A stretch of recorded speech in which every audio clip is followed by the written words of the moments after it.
Hi friends, I'm Dr. Akash Mahajan, robotic joint replacement and arthroscopy surgeon. आज हम बात करेंगे एक ऐसे टॉपिक के बारे में जो बहुत ही कॉमन है। आपने सुना होगा, बहुत से पेशेंट्स स्पेशली फीमेल्स कंप्लेंट करते हैं, सुबह उठ के पहला कदम जब वो जमीन पर रखते हैं तो उन्हें बहुत ही पेन होता है। यह पेन एडी से लेकर पंजों तक होता है। इस कंडीशन को प्लांटर fasciitis कहा जाता है।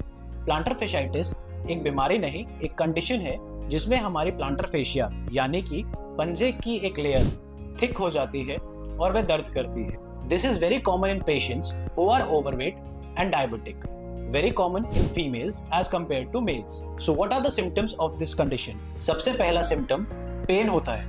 ये पेन यूजुअली मॉर्निंग के टाइम जब आप सोकर उठते हैं और पहला कदम जमीन पे रखते हैं तब होता है।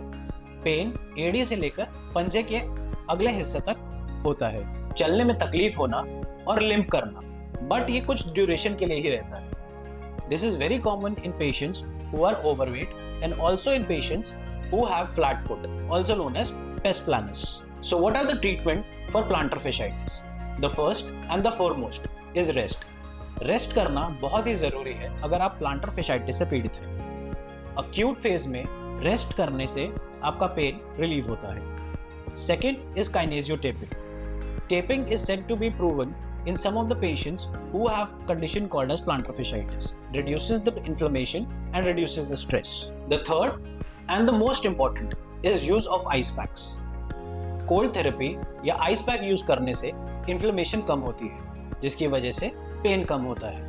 अगर आप acute phase में हैं, यानी कि पेन बहुत ज़्यादा है, तो आप दिन में 5 से 6 बार ice packs का यूज कर सकते हैं। अगर ये chronic है तो आप 2 से 3 बार दिन में आइस पैक्स यूज कर सकते हैं। Fourth, wearing comfortable footwears. Soft shoes and sport shoes पहनने से ये तकलीफ कम होती है। Use of heels, leather shoes and hard soles can increase the pain and increase the swelling. Fifth, avoid barefoot walking. नंगे पैर चलने से ये तकलीफ बढ़ सकती है। Sixth is physiotherapy. Physiotherapy includes ankle pump exercises, plantar stretches such as rolling the ball or an ice pack under your feet. This will reduce the pain and inflammation of your plantar fascia. Use of steroid injections have been helpful in patients with plantar fasciitis. Lastly, if all the conservative management and use of medicines have failed to relieve your pain, the last option is surgery.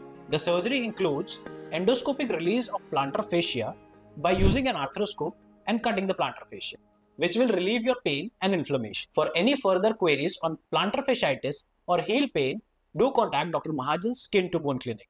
Thank you.